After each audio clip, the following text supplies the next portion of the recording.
Hello, YouTube. It's me, John Avenger, once again, and welcome back to another question mark month. Yeah, this time I'm reviewing a TV show that just came out last night from Nickelodeon. It's a sci-fi action adventure starring a bunch of new faces that most of us have not seen before. The Astronauts. Yes, this is The Astronauts, a show that they showed a ton of promos back in the spring and the summer and the early fall, saying it's coming soon, it's coming soon, it's coming soon. I think this was supposed to come out in August, but because of COVID, they pushed it all the way to November. But we finally got it, so I can finally talk about The Astronauts. This is the premise. This is a very small premise.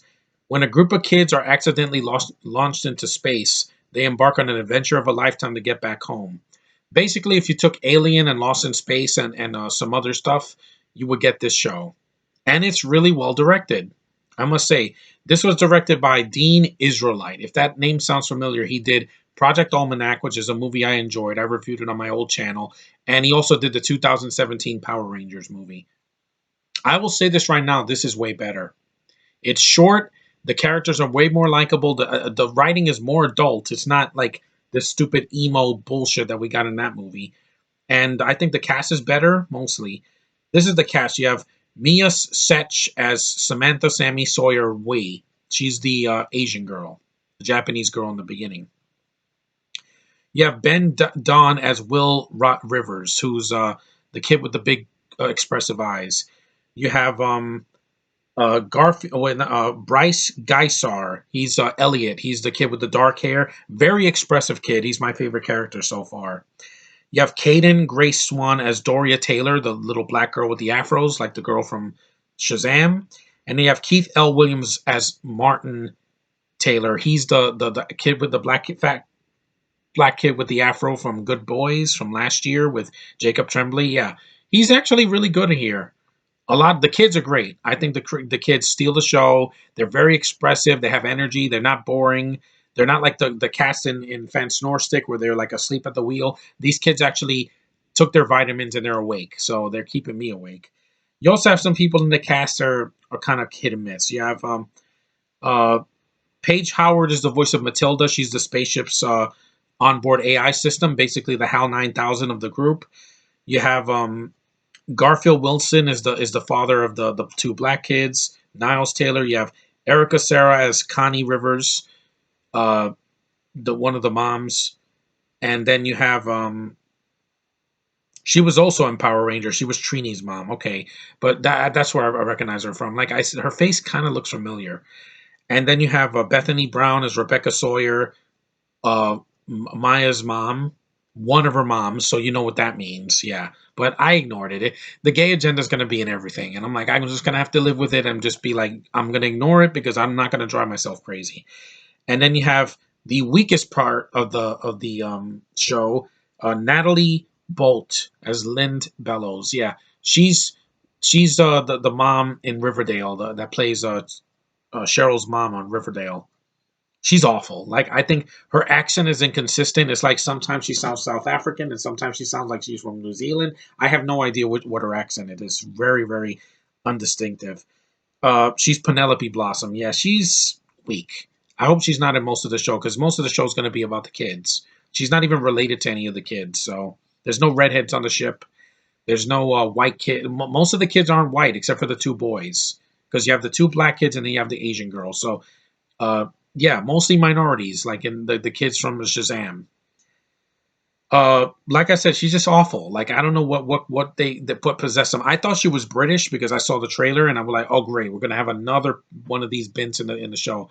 No, she's South African, like Charlize Theron, but she's just there. Like she doesn't really grab me. I wish that they could have cast someone better, but hey, she's not in it that much. The premise is really interesting. They take a lot from Alien, where they're in the astronomer gets into trouble and it crash lands, and they have to find their way back. And there's a creature on the ship, but the creature hasn't come out yet. Like there's plant life, and then there's this jar that has an alien like tentacle creature. It's probably going to break out in the series later. Um, I do like the look of the show. It looks fantastic. It's shot well. There's a lot of close-ups. And there's some color in it, unlike in Fan Snore Stick, where everything is muted. I do like the kids. You know, they have a lot of good personalities,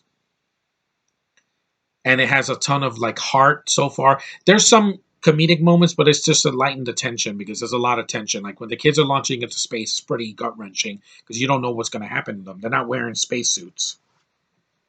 And I know this is not a documentary, so I can suspend my disbelief here. Anyway, they go into space. They're trying to find their way back, and there's like a something damaged on the ship, and they have to fix it to stabilize the ship so that it doesn't crash. And it works. You know, they do it, and the kids are pretty much actually smarter than the adults are.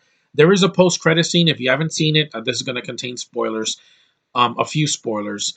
The post credit scene, basically like the Marvel stinger, is there's this Canadian guy. This actor was in Love and the Thanksgiving Parade. He's like showering or something, and he comes out, and this other guy just talking to him with a beard. He said, "Your kid's in space," and then they have to be like, "Oh God, now what we're gonna do?" And then it ends. I'm like, it got me intrigued. This show is basically if you made a Mandalorian show for kids, but it's about astronauts, not a bounty hunter in space. But it has kind of that feel. It doesn't feel like a TV show. It feels like a movie. And this is the first Nickelodeon show that they've given in years that has a more serious tone. It doesn't have cartoonish sound effects. It doesn't have a laugh track. It's dead serious. And I'm like, yeah, sometimes I want that. Sometimes I want to take a show seriously. Sometimes I want to go along for the ride. It feels like that ride in Disney, the not Destination Earth, something like that. Yeah, and it works. It works. It's a premise that grabbed me, and I was interested in the trailer because it was dead serious. And it's a show that if you have kids, is definitely worth it for them. There's nothing offensive in it. There's no blood so far. There's no curse words. It doesn't have sexuality, obviously, because they're kids. They're like between the ages of like 13 and like 16, maybe. And they're good actors. Unlike in Power Rangers, they cast really good actors and they actually have decent dialogue. It's not like, oh my god, that was so cringe. But it works. And if you want to see it for yourself, it's on Nickelodeon. They air it every Friday night from at 7 o'clock. So if you live in the East Coast, I don't know about the West Coast, but that's how it is over here. But it's a good show so far. I'm really looking forward to it. So thanks for watching, guys. I know this is something a little different, but I like to be different. Remember, this is question mark month. I can review shows, movies, web series, cartoons, shorts, whatever it is. If it's media that I can watch right now, it's eligible. So thanks for watching. No trailers, though. I'm not going to be reviewing trailers. But thanks for watching. Take care, and I'll see you guys in the next review.